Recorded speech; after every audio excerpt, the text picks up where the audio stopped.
ত্রয়োদশ জাতীয় সংসদ নির্বাচন এবং গণভোটের জন্য কুমিল্লার বিভিন্ন কেন্দ্রে পৌঁছে যাচ্ছে ব্যালট সহ ভোটের সরঞ্জাম। এ নিয়ে আরও বিস্তারিত জানাতে আমাদের সাথে যুক্ত হচ্ছেন সহকর্মী এনামুল হক। এনামুল, আপনি কোন কেন্দ্রে আছেন, সেখানে সরঞ্জামগুলো সঠিকভাবে পৌঁছাচ্ছে কিনা সেই খবর জানাবেন। এবং আরেকটা বিষয় যদি একটু জানাতে পারেন, কিছুক্ষণ আগে জানাচ্ছিলাম কুমিল্লার মুরাদনগরে ভোটারদের মাঝে টাকা বিতরণের সময় একজন জামায়াত কর্মী আটক হয়েছেন। এ বিষয়ে কোনো তথ্য আছে কিনা আপনার কাছে? আকিস সিমেন্টে তৈরি এ বাড়ি, সিমেন্টে লোহার শক্তি। আয়রন স্ল্যাগ সমৃদ্ধ আকিস সিমেন্ট, সিমেন্টে লোহার শক্তি।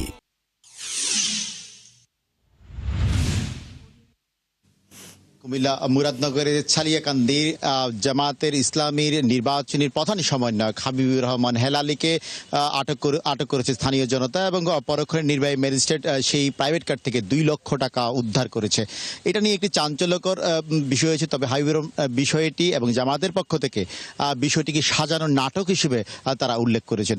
তবে সেই জায়গার বিএনপির নেতৃবৃন্দরা এবং স্থানীয় ভোটাররা কিন্তু বলছেন যে ভোট কেনাবেচার জন্যে এর আগেও কয়েকটি জায়গায় জামায়াত ইসলামের পক্ষ থেকে এমন অভিযোগ কিন্তু রয়েছে। আমি যে জায়গাটি রয়েছি কুমিল্লার জেলা স্কুলে, সেখান থেকে কুমিল্লার প্রায় 1491টি ভোট কেন্দ্রের নির্বাচনী সরঞ্জাম বিতরণ হচ্ছে।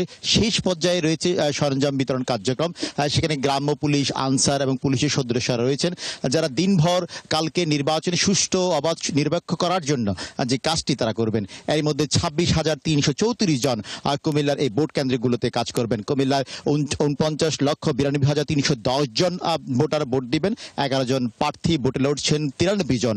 প্রশাসন বারবার বলছে নিশ্ছিদ্র নিরাপত্তা বলয় করা হয়েছে, যেখানে 55 প্লাটুন সেনাবাহিনী, 39 প্লাটুন বিজিবি, 3,979 জন পুলিশ এবং 19,383 জন আনসার সদস্য কাজ করছেন। তার মধ্যে নির্বাচন আইন শৃঙ্খলা বাহিনী নিরাপত্তার জন্য রয়েছেন 73 জন এক্সিকিউটিভ ম্যাজিস্ট্রেট, 25 জন জুডিশিয়াল ম্যাজিস্ট্রেট এবং সেই সাথে রয়েছে র্যাবের 24টি টিম কাজ করবে।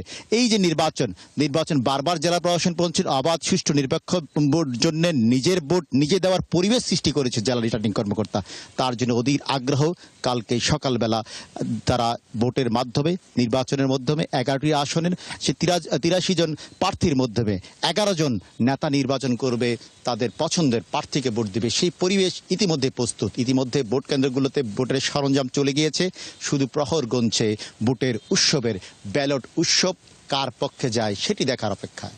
আসলে সারা দেশের মানুষই অপেক্ষা করছে আগামীকালের ভোটের জন্য। অনেক ধন্যবাদ এনামুল আপনাকে। দর্শক, কুমিল্লা থেকে আমাদের সাথে যুক্ত হয়েছিলেন সহকর্মী এনামুল হক।